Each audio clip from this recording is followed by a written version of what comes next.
Mary replies to the cry of her tortured son with a groan that sounds almost like the moaning of a slaughtered lamb. And she bends as if she were crushed, holding her head in her hands. In order not to torture her, Jesus utters no more cries. But the strokes continue, methodical and hard, iron striking iron.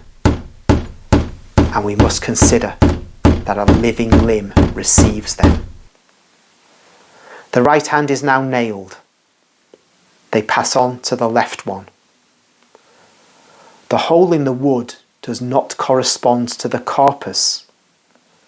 So they take a rope, they tie it to the left wrist, and they pull it until the joint is dislocated, tearing tendons and muscles, besides lacerating the skin already cut into by the ropes used to capture him. The other hand must suffer as well, because it is stretched as a consequence, and the hole in it widens round the nail.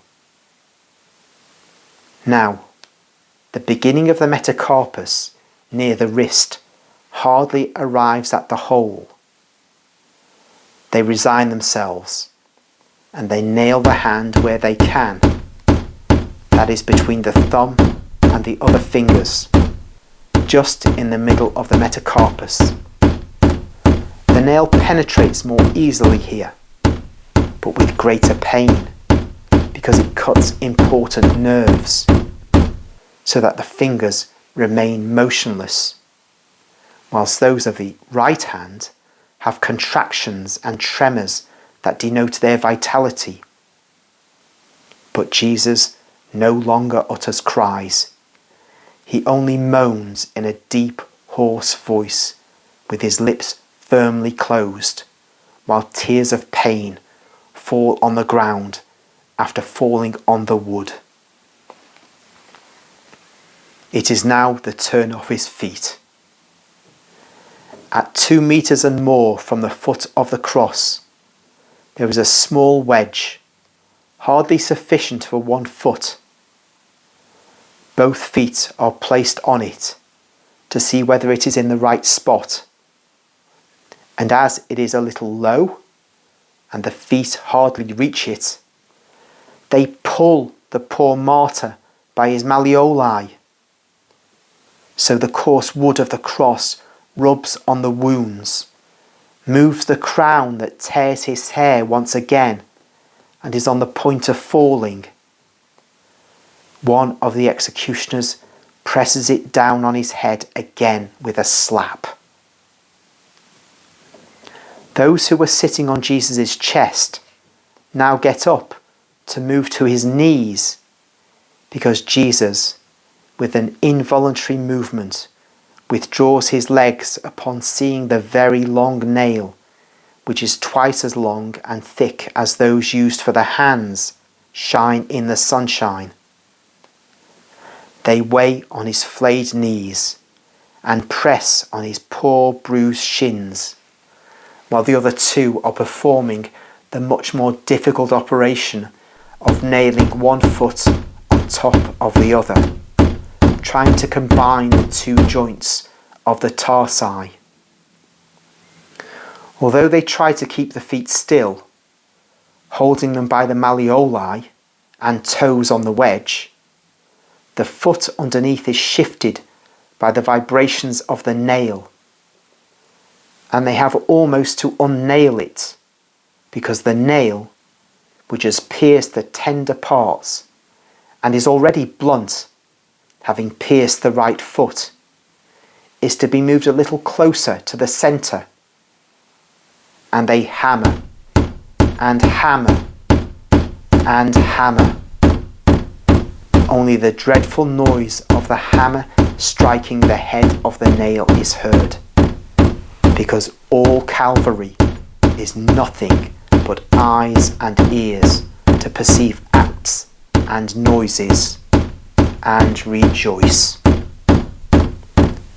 The harsh noise of iron is accompanied by the low, plaintive lament of a dove, the hoarse groaning of Mary, who bends more and more at each stroke, as if the hammer wounded her, the martyr mother.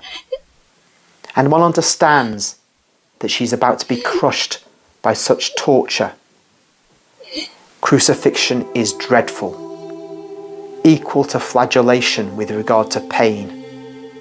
It is more cruel to be seen because one sees the nails disappear in the flesh. But in compensation, it is shorter, whereas flagellation is enervating because of its duration. I think that the agony of Gethsemane, the flagellation, and the crucifixion are the most dreadful moments. They reveal all the torture of the Christ to me.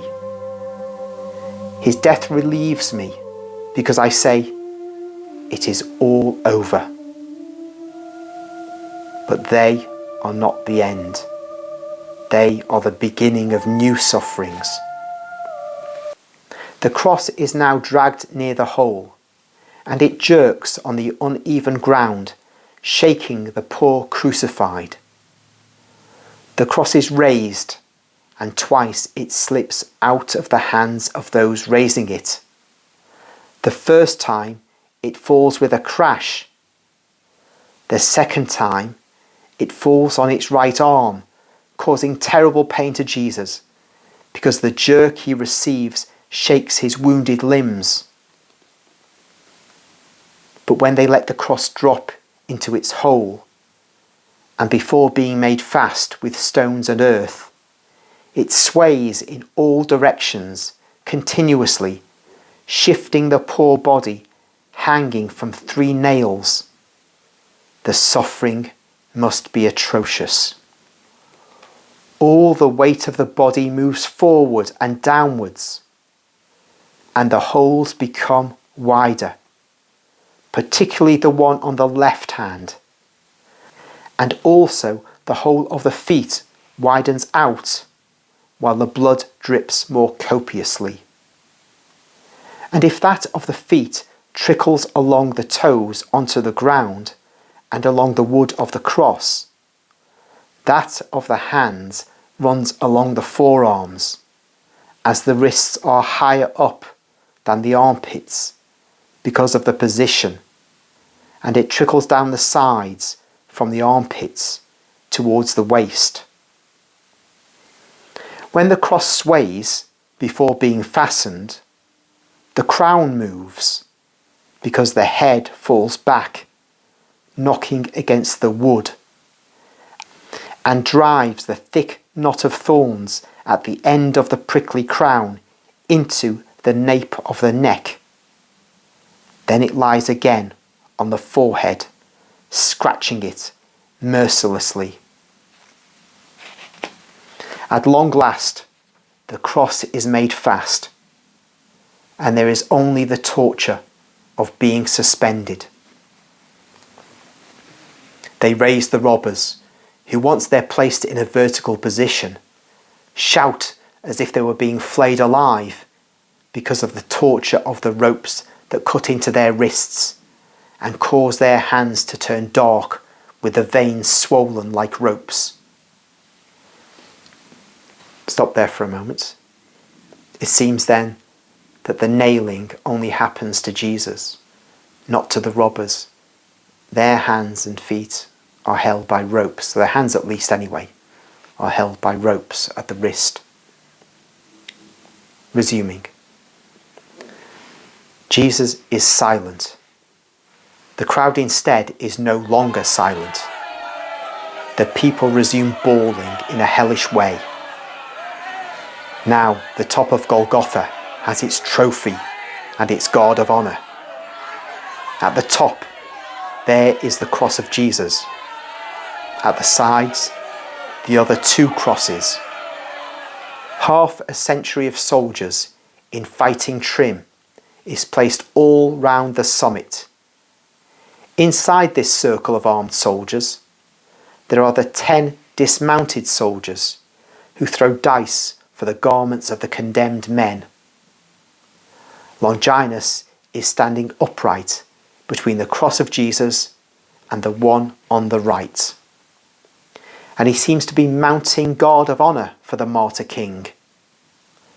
The other half-century at rest is on the left path and on the lower open space under the orders of Longinus's adjutant, awaiting to be employed in case of need.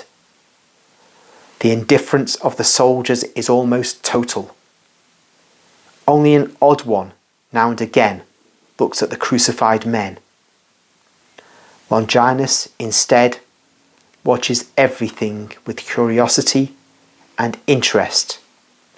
He makes comparisons and judges mentally. He compares the crucified men and the Christ in particular, and the spectators. His piercing eye does not miss any detail, and to see better, he shades his eyes with his hand, because the sun must be annoying him. The sun is in fact strange. It is yellow-red, like a fire. Then the fire seems to go out all of a sudden, because of a huge cloud of pitch that rises from behind the chains of the Judean mountains and soars swiftly across the sky, disappearing behind other mountains. And when the sun comes out again, it is so strong that the eye endures it with difficulty. While looking, he sees Mary just under the slope, with her tormented face raised towards her son.